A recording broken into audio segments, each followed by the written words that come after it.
सेंटेन्समध्ये काय सिच्युएशन दिलेली आहे की ड्युरिंग द नेगोशिएशन आपल्याला माहिती आहे एखादी वस्तू खरेदी विक्री करताना जी नेगोशिएशन केली जाते, सो ड्युरिंग द नेगोशिएशन जे नेगोशिएशन आहे ती बोथ पार्टीज म्हणजे दोन्ही पार्टी जी आहेत, एक पार्टी दुसरी पार्टी वर विलिंग म्हणजे इच्छा होती, वर विलिंग टू म्हणजे त्यांची इच्छा होती, कॉम्प्रोमाइज करण्याची त्यांची इच्छा होती, अँड फाइंड कॉमन ग्राउंड आणि एक कॉमन रिझन किंवा कॉमन ग्राउंड जे आहे to reach a mutually beneficial agreement, एक म्युच्युअली म्हणजे दोघांना जे मान्य असेल असं बेनिफिशियल फायदेमंद किंवा जे प्रॉफिटेबल असेल असं अग्रीमेंट त्यांना करायचं होतं.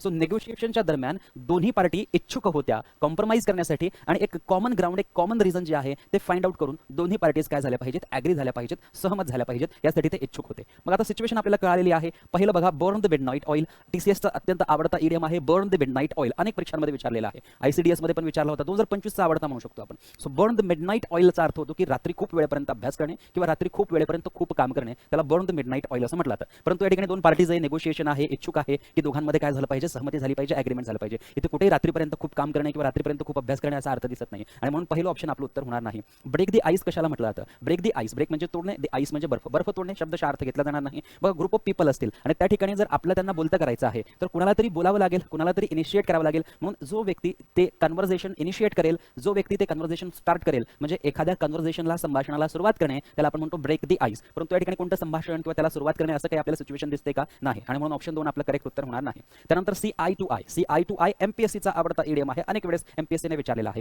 सी आय टू आय म्हणजे काय? डोळे लावून बघणे नाही. सी आय टू आय म्हणजे काय? ॲग्री असणे, सहमत असणे. मग या ठिकाणी सहमतीचं, कारण दोन्ही पार्टीज विलिंग टू, इच्छुक होत्या की दोघांमध्ये काय झालं पाहिजे, अग्रीमेंट झालं पाहिजे, सहमती झाली पाहिजे, आणि म्हणून see eye to eye option 3 जे आहे ते आपलं करेक्ट उत्तर या ठिकाणी होईल. Strike while the iron is hot. आपल्याला हे सगळ्यांना माहिती आहे की जब लोहा गर्म हो तो हथौड़ा मार देना चाहिए. सो ऑप्शन 4 या ठिकाणी सिच्युएशनला मिळतं जुळतं नाही. ऑप्शन 3 जे आहे ते प्रॉपर सिच्युएशनला मॅच होत आहे आणि म्हणून ऑप्शन 3 आपल्या ठिकाणी करेक्ट आन्सर होईल. मित्रांनो, क्लिअर आहे सगळ्यांना? सो हा देखील एक महत्त्वाचा प्रश्न होता. जर प्रॉपर तुम्ही सेंटेन्स व्यवस्थितरित्या रीड केलं तर तुम्ही आन्सरपर्यंत पोहोचू शकतात. परंतु सेंटेन्स रीड करताना जर तुम्ही थोडेफार घाबरलात तर मग तुम्ही घाबरत सेंटेन्स रीड करणार, मग त्यानंतर तुम्ही ऑप्शन पण प्रॉपर रीड करणार नाही आणि तुमचा गोंधळ जो आहे तो जास्त होईल. त्यामुळे थोडंसं केअरफुली आपल्याला सेंटेन्स एकदा रीड करून बघायचं आहे आणि त्यानंतर आपल्याला त्याचं उत्तर देता येते का ते बघायचं. जर आपल्याला वाटलं की आपण फायनल आन्सरपर्यंत पोहोचू शकतो तर ठीक, नाहीतर मग पुढचा प्रश्न आपण घेऊ शकतो. परंतु आता हे सर्व इडियम्स तुम्ही लक्षात ठेवायचे आहेत मित्रांनो. हे जे सर्व ऑप्शन्समध्ये दिलेले इडियम्स आहेत ना, हे महत्त्वाचे आहेत, कारण हा पण विचारलेला आहे टीसीएसने, हा तर बऱ्याच वेळेस विचारलेला आहे, हा सुद्धा टीसीएसने विचारलेला आहे, एमपीएससी पण विचारते आणि याला सुद्धा विचारलेला आहे. मागच्या प्रश्नामध्ये जे काही 4 इडियम्स दिलेले होते ते पण यापूर्वी विचारले, पेनी फॉर युअर थॉट एमपीएससीने पण विचारलेला आहे, तलाठीमध्ये पण विचारलेला आहे. त्यामुळे ऑप्शन्समधील जे इडियम्स असतात ते सुद्धा तुम्ही व्यवस्थित लक्षात ठेवायचं आहे. आता बघा